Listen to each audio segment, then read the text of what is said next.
Hey, you. Yes, you, listener.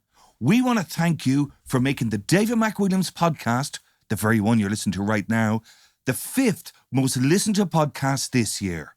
And believe me, that means so much to us. So thank you. And by the way, if you want to listen to this podcast ad-free, choose the David McWilliams Plus option on Apple Podcasts. And, hey presto, no ads. To understand the economy, you have to understand human nature. This podcast is powered by Acast.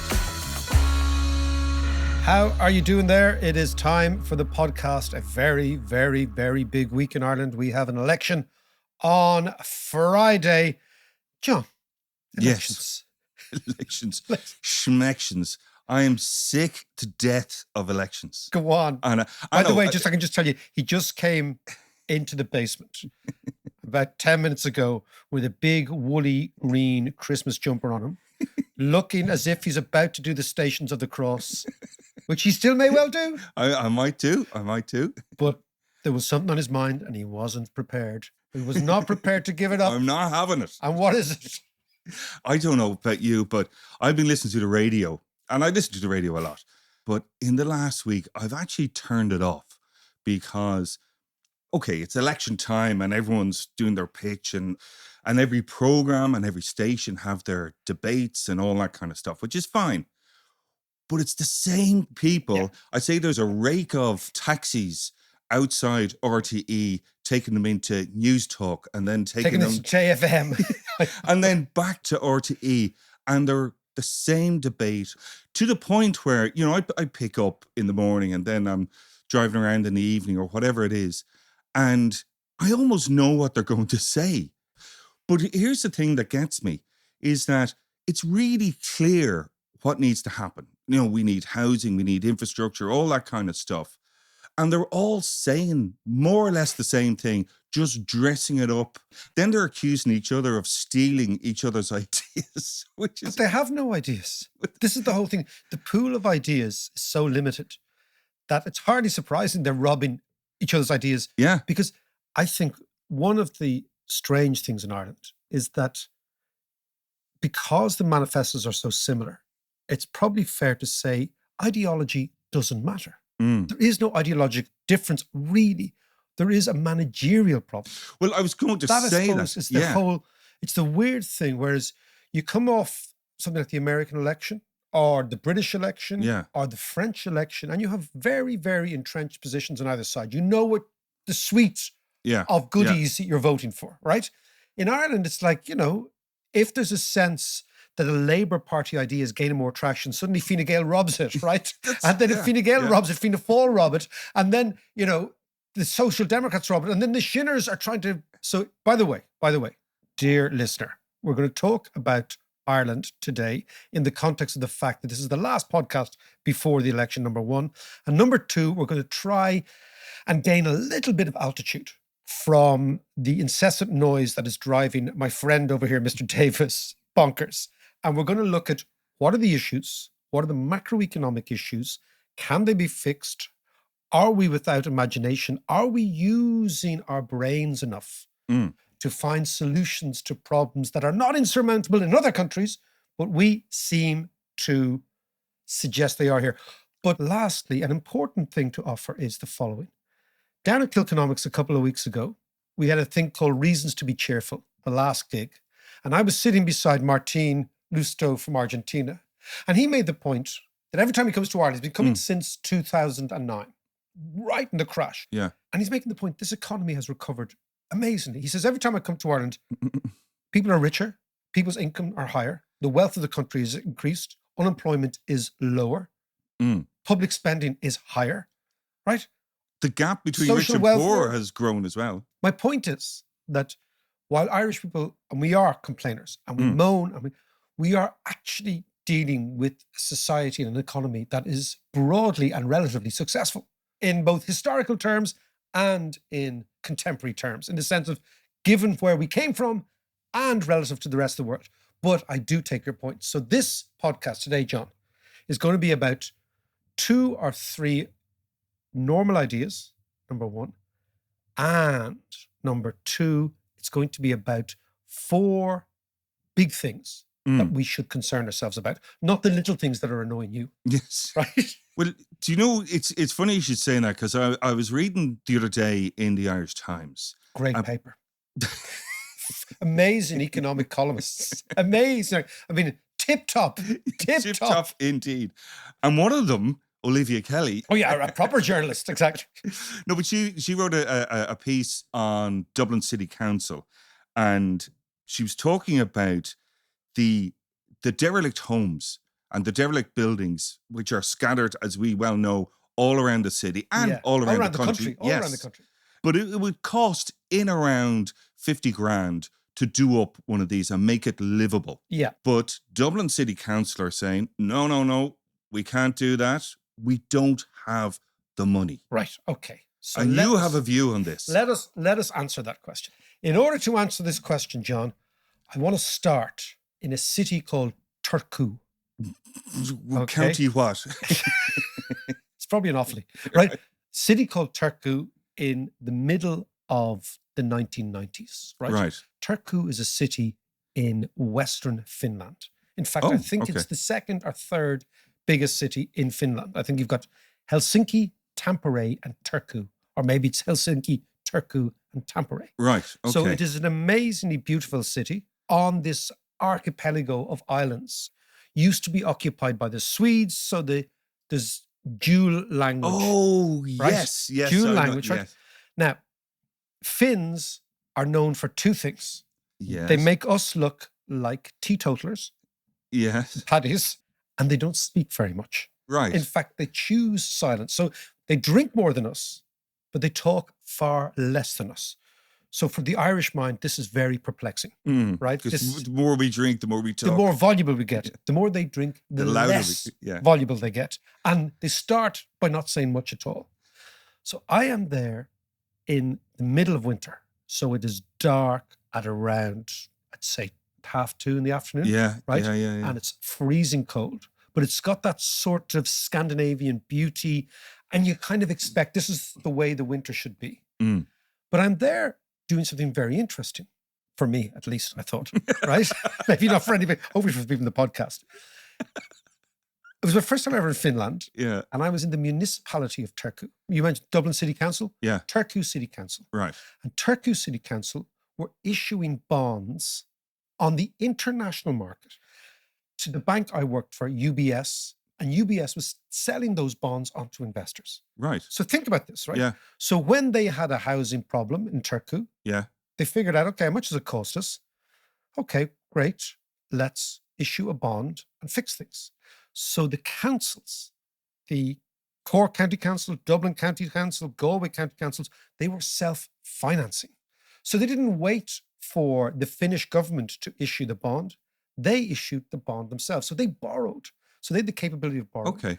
Can I just ask, just before you go on there, so there you were selling these bonds on the international market? What I was doing is you were facilitating it? No, I was doing the economic research to underpin the bonds. How much money do they raise? Yeah. What's the income of the city? If, for example, there's a shortfall, could they raise more local taxes to pay for that? Oh, okay. That's really interesting. What's the demographics of the city? A cost-benefit analysis. Yeah, what's the housing stock of the city? What's the industry in the city? Yeah. What's the general tax base of the city? So that's... And then I would then, for our investors, make a call. Look, this bond, which is a debt, an IOU, should be priced at X or Y, or should carry a rate of interest out of X or Y, right? Right. That's what the economist does in these sort of places. Right. And my job is to see, was the price right? Okay. Did the Finnish risk constitute or require a higher rate of interest because they're more risky or less risky? So was it a good bond to buy? Absolutely, completely. So these have never defaulted, right? Never defaulted, okay. right? But the point is, and here's the key to Dublin, these Finnish municipalities raise their own money. That's the first thing. Second thing is, and this is the whole thing, in the case of Ireland, all municipalities in Ireland have the same risk as the government because there is no difference. So Dublin County Council could raise its own bond. We have a thing called the MTMA, which is out there all the time raising money paying back money, etc. Yeah. Now think of our friend at Dublin City Council. They have just said, we cannot do up dilapidated buildings because we've no money or we don't have enough money. Yeah. The opposite way to look at that is think the Irish state can borrow 2.5%. Implicitly and interestingly, that would mean if Dublin raised its own municipal bonds, it would actually be less risky than the Irish state because it's got more revenue per head than the rest. So the risk in Ireland is the places that are poorer out in the West, apologies to Westerners and Donegalers and Cork people, are more risky, right? So the blended risk of the whole of Ireland is what you see in the government bond rate. And that's about 2.5% now. So what you would do, very simply, you'd raise the bond. You say, okay, it's going to cost 50 grand, right? We need X amount of houses. So Dublin raises a bond, let's say 100 million to fix the housing, right? So John, the thing about houses, right, dilapidated houses is because the civil servants look at them as a cost, all they see is a static budget of a cost where they have to generate revenue to put it in from somewhere else. But a house isn't a cost. A house is an asset. Yeah. So you've got to think of the house as an asset. It's an asset that, if fixed up, would generate a stream of income, which is a rent, as well as housing people, making the city look better, making it more dense, etc. But it generates a stream of income called the rent from that thing. So then what you do is you figure out how much money you want to raise. You figure out then how much rent you need to charge in order for the bond at 2.5% to be serviced every year by the rent. And you rinse and repeat. You do it again, and again. And the amazing thing is in Ireland, we have 150 billion on deposit. So the Irish savers want somewhere to put their money. Yeah. So what you could do is you could internalize this whole thing by saying Irish pension funds should or could or might, they don't have to, rather than buying, Coca-Cola, you could buy Dublin municipal bonds. And in so doing, Irish savings gets recycled in Ireland in order to increase the amount of homes available to Irish people through this Dublin bond, which is used to actually pay for the refurbishment of these dilapidated buildings. That's brilliant. It makes complete sense. Yeah. I mean, this is what I find so frustrating. This is so fucking simple. Yeah. This is what finance is all about. Yeah. You think we've got all this savings sitting over here. Loads of Irish people have loads of savings, which is stuck in a safe deposit bank called the Irish banking system. We have over here in Dublin, Cork, Galway, Waterford, thousands of dilapidated buildings, potential homes, and we have a housing crisis. And we have access to international markets to borrow. Yeah. Right? If we want. Yeah. And the NTMA is a state agency which is a very good manager of debt. It's always been a good manager of debt. You just put these three things together. And the income from the houses pays the interest on the debt, and the Irish pension funds therefore have an extra asset that they can sell to their pensioners. And Bob's your uncle, it's done. Once you see housing as an asset. So there is one presumption in all of this, is that those houses or those properties are owned by the councils, whether it's Dublin Council or whatever. But if they're privately owned, how does that work? If they're privately owned, you raise a bigger bond and you buy them. I mean, you buy them and you create a council housing stock. Yeah. Do you know what I mean? You create a stock. I'm sure that most of these must be publicly owned because it's Dublin Council has actually come up with 50 grand. So it's Dublin Council. So they must be old council houses or old corporation buildings, right? Yeah. But if not, what you do is you buy them. Yeah, and you just figure out the price. Figure out the price. Yeah. Right? And then the state owns the land. The council house or the corporation house footprint is increased. So you're building state assets all the time. You're refurbishing streets that have gone to shite over the years. Yeah. You're housing people who need housing.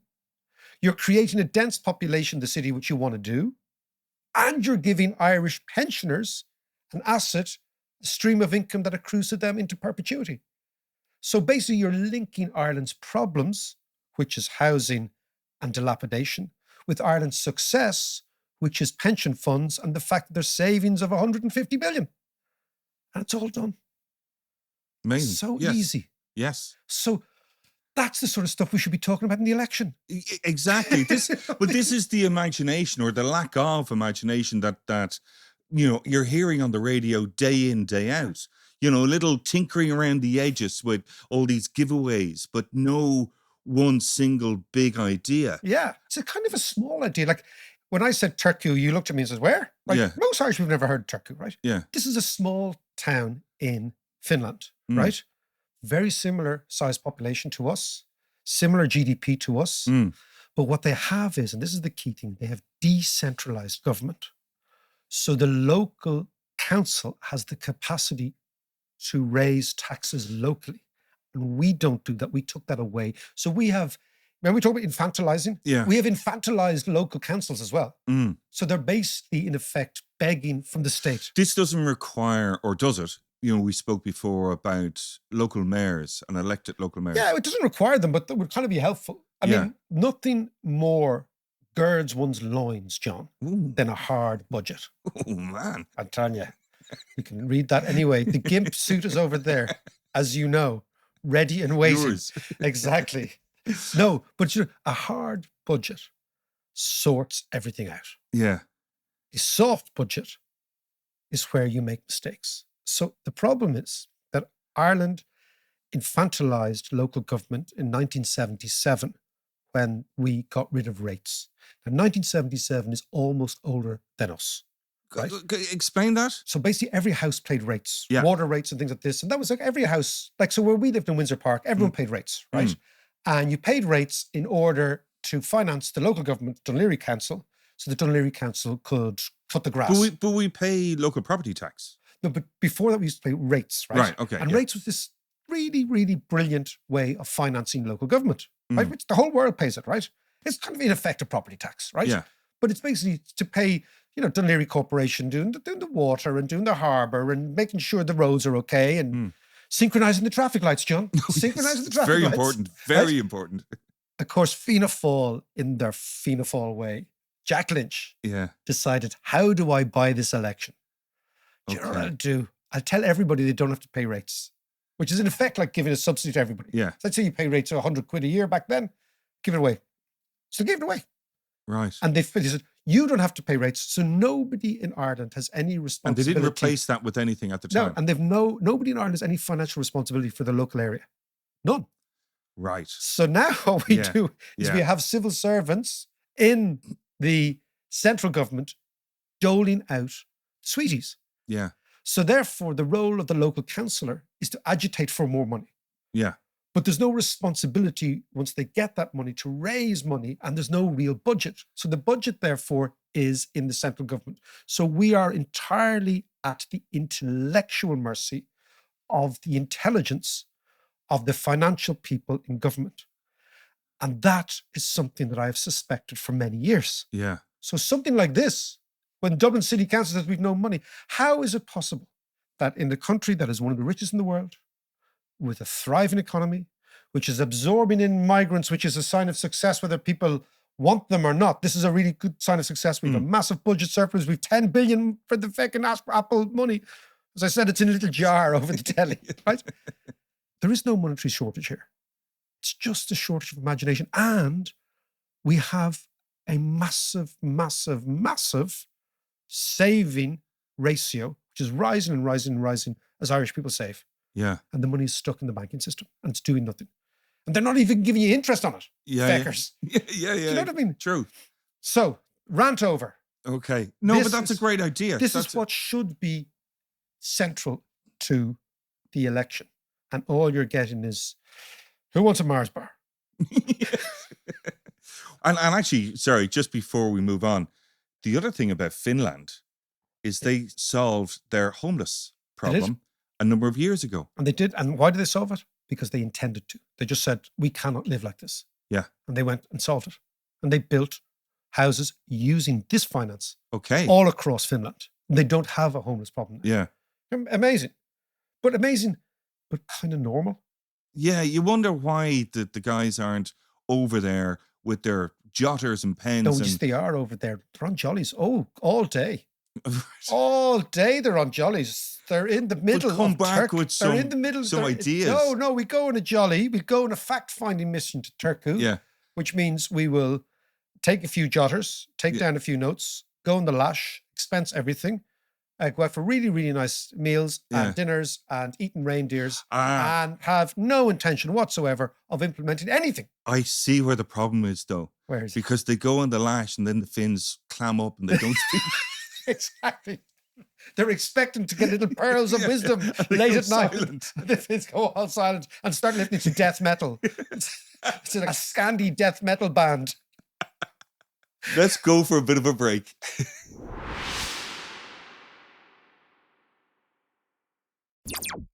Mac, moving on from Finland, you've actually said before that, some of the worst decisions are made in the best of times. And yes. The best decisions are made in the worst of times. That's true. So where are we now? So the way to think about this is, let's just look at the politicians and giving away everything for current expenditure right now. Yeah. And some people, perhaps those who are not that well educated in economics, seem to misdiagnose, give away budgets and giving out the sweeties at an election time for current expenditure as a sign of strength. But I think it's a sign of weakness. And the reason I think it's a sign of weakness is, or not it's a sign of weakness, but it could be a very interesting leading indicator for trouble. Right. Because sometimes full coffers are not a sign of future strength, but may well suggest the peak in the economic cycle and may be misleading us, right? And the basic idea is that once you understand the economic cycle, you understand the very first lesson of macroeconomics, which is that macroeconomics is counterintuitive.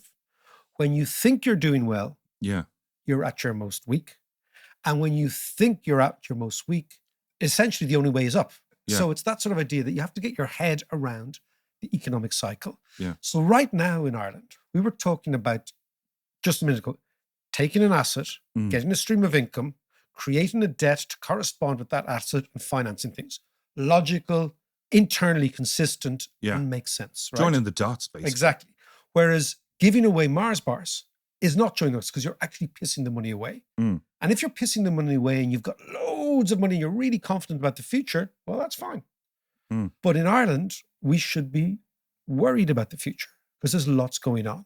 But the reason that people don't get this is because of psychology. Now, I'm going to read you, John, a piece of work. Not Joyce. It's a book by a fellow called Howard Marks. Oh, yeah, the drug dealer. Not the drug dealer, John. Not the drug dealer. It's Mr. Nice. The investor. Yeah, actually, he was the nicest drug dealer ever, wasn't he? Another Howard Marks. He's got a book called The Most Important Thing, Uncommon Sense for the Thoughtful Investor, right? Now, this isn't just about investing. It's about life in general. Right. And he's making the point that obviously nobody can predict anything, but you can prepare. So his basic idea is you can't predict, but you can prepare. He talks about cycles, right? And he's saying in terms of looking at economics and investment, and of course, the state should be looking at everything as an investment. Yeah. Does it generate income? Does it increase the productive capacity? Does it make people's lives better? Making people's lives better is an investment in the society. Yeah. And he says there are two rules that he can hold with confidence. Rule number one, most things will prove to be cyclical. So up and down, up and down, up and down. And rule number two, some of the greatest opportunities for gain and loss comes when people forget rule number one. Right? Yeah, okay? yeah. And he says, few things move in a straight line. There's progress and then there's deterioration. There are ups and downs around the cycle. And he says the basic reason for cyclicality. So cyclicality is everything. It's life though, right? isn't it? Exactly. He said, deterioration may creep up gradually and then turn climatic, meaning it happens very, very quickly. But the underlying principle is that things will wax and wane and grow and decline, which is very, very simple, right? The same is true for economies, markets, companies. They rise and they fall. Yeah. The basic reason for this cyclicality is the involvement of humans. Mechanical things go in a straight line. Time moves ahead continuously. So can a machine when it's adequately powered. But the processes in the fields like history and economics involve people. And when people are involved, the results are variable and cyclical. The main reason for this, I think, is that people are emotional and inconsistent, not steady and clinical, right? Yes. We've said it all the time, right? And he goes on to say, objective factors do play a large part in cycles. Of course, factors like, relationships, world events, environmental changes, technological developments, all these things, corporate decisions, they all play a part. But it's the application of psychology to these things that causes investors to overreact or underreact, and thus determines the amplitude of the cyclical fluctuations. And he goes on. Interesting stuff. The reason this is important is because people never understand that when you put humans in the middle of the cycle, there is a relentless logic that you have good times and you have bad times. And in good times, let's talk about the psychology of what happens in good times, right? In good times, the economy moves into a period of prosperity. Providers of capital thrive, increasing their capital base. So people who lend out money, they do well, they get more money, they lend out, right? Because bad news is scarce, the risks entailed in lending and investing seem to have shrunk. People say, nobody's losing money, everybody's a genius. Risk averseness disappears. So people are not averse to risk. They open up the possibility that everything's going to work really, really well. Financial institutions move to expand their businesses. That is, they provide more capital, i.e., that's an RC way of saying they lend. Yeah. And they compete for market share. This is the interesting. By lowering the demanded returns, i.e., don't worry, you don't have to give me back the money this time, right? But give it back later on. Yeah. Lowering credit standards, providing more capital for a given transaction, and easing the covenants that come with this. That is what happens on the upside.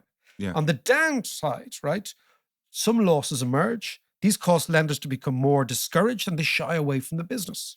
Risk averseness rises. People think, oh my God, this is risky. And along with this, interest rates, credit restrictions, and covenant requirements rise. All of this is squeezing. Less capital is made available, and through the cycle, only the most qualified borrowers acquire capital. Right. Companies become starved of capital. Borrowers are unable to roll over their debts, leading to defaults and bankruptcies. That is the cycle, right? So when Ireland is cruising at 5-6% growth and taxes coming in and we become inured to the possibility of risk. So previous success blinds us to the fact that we're in a cycle. And that explains what politicians are doing now. And one of the things I was going to say there when you were reading all that was, psychologists, the very psychologists, when we are in the good times, they keep telling us, you need to live in the moment. I know. Give yourself a hug. We need to live in the moment. John, but that's quite a serious point where, it is. You are living in the moment. So you stop thinking about, and you're discouraged from thinking about what could go wrong. I'm a terrible man for thinking the worst of things, as my wife would tell you. By the way, that is true. Dear listener, I am, despite being the economist in the room, the natural optimist. Yes. And John is the sound engineer, the natural pessimist. It is quite interesting. And it has ever been thus. Right. So where we go, John, is that psychology is important. It's not really the event that is important, it's how we react, right? So Ireland's 2 or 3 big events that are going to happen, which will change the psychology of the nation. And it's the psychology that will change the way the economy works. Right. First one is our FDI. What happens there? Number one, right? Second thing is housing. Can we get it right or wrong? And the third thing is probably the aging population. These are the big events, again, that we should be talking about in the election, but we're not. So talk to me about the FDI. What are the risks we talked about it last week and the week before, but we've always talked about it. Look, basically, Ireland has been ridiculously successful at creating the environment for profitable investment for American corporations. Yeah. Some people say you're tax cheats and you're this, that, and the other. I think, no. This is a country that has been amazingly successful at creating this FDI, number one. But number two, only 3.4% of all enterprises in Ireland are multinationals. Okay. So 97% of all enterprises in this country are small businesses doing their thing. Sweet shops, bars, restaurants, small exporters, services, garages, mechanics, right? And of course, we forget about this because the shiny object is Intel or Google. But, and here's the but, only 3.4% of total enterprises here are multinationals, but they generate 72% of the total turnover. Yeah. right? Yeah. Just 798 billion euros. And they've what they call 72% of the gross value added, the amount of value in the economy. So you've got basically two different beasts. You've one economy which is small, local, not particularly productive, but employs most people at reasonably average wages. And then you have this hyper part of the economy, which generates all the tax revenue, all the big contracts, all the big deals, and generates loads of tax. So what I've always said is you divide them up, you take the tax revenue from these guys to improve the lives of these guys. Yeah. Takes the tax revenue of the Americans to improve the lives of the Irish. How do you do that? You build, you invest, you have trains, la. So you create a modern economy, borrowing in effect from the American money in order to create, in effect, a Connecticut lifestyle. That's what we're trying to do, right? And of course, but now with Trump, that model is becoming more fragile. Why? Because the Americans want their money back. Yeah. So the question now is, how does it pan out? American corporations make 15% per annum profit here, which is phenomenal. You wouldn't get that shite in Kansas now. Yeah. But this is the dilemma for the Trump administration, because the MAGA guys want to bring the money back. Yeah. But corporate America wants to stay here because corporate America makes loads of money here. But wasn't it your man from Cantor Fitzgerald who was leading the charge on Howie, this? my boy, Howie Lutnick. Howie Lutnick is leading the charge. Well, what he's basically saying is, hold on a second, we want our money back. Yeah. And it's very, very clear that the two most exposed economies in the world to MAGA are Canada and Mexico. Yeah. The Canadians, because they live beside America and they trade enormously with the Americans. So they're going to suffer from tariffs. But the country that will really suffer is Mexico. One, because Mexico is the country that benefited most from NAFTA, the North American Free Trade Agreement. Yeah. When American companies like car makers and manufacturers looked for other countries to work in, Mexico is where they chose. So the Mexican capital base is American. But, and thirdly, and maybe most tragically for the Mexicans, if 10 million people are deported, they're going to be deposited in Mexico. Yes. Yeah. So the Mexicans are going to have this huge refugee problem because these people are going to be refugees. And the interesting thing is they're not going to pack up their bags and go home. They're going to turn right around and try to get back into America. Yeah. But I think we could be the Mexico of Europe. Go on. Because we're really exposed. Yeah. Because we trade so much with the Americans, right? We're totally and utterly biased towards America. So that's our problem. But then I come back to what's going to happen. So imagine in your head, it's going to be a battle between the Octagon and the Clubhouse. Okay. Right. So MAGA is the Octagon. Yeah. It's Hulk Hogan. It's MMA. Yeah. It's WWE. It's that America, right? Corporate America is the Clubhouse. It's a golf club. Yeah. So it's the putting green versus the Octagon. This is the battle we're going into, John, right? Now, I have never, ever swung a golf club. Have you not? Never, not once. I've never once. It never appeals to me. But now I am full golf. You're driving the buggy. I am driving the buggy with DJ in the back. What I mean by that is, right, corporate America, the boardroom of corporate America is much more likely to be the key battleground against MAGA than we are. And the reason is the following. The boardroom of corporate America wants to keep American companies abroad. Yeah. Because it's making lots and lots of money. And so the civil war within the American economy is going to be between the MAGA guys and the golf players. And we're the caddies. We're the caddies. That's exactly who we are. We are the caddies. We're hoping for a few tips off the golf. So these guys will dig their heels in, right? The Republicans and the higher end of the old WASP golf establishment will fight our friends in the Octagon. And don't bet against the golfers. Don't bet against corporate America. And we're talking about Trump. Yeah. It is 2024. I'm going to give you a quote from the president who was residing in the White House in 1924. Right. Go back 100 years, a guy called Calvin Coolidge, a man who presided over the Roaring Twenties. And he said, the chief business of the American people is business. They are profoundly concerned with producing buying, selling, investing, and prospering in this world. And never bet against that.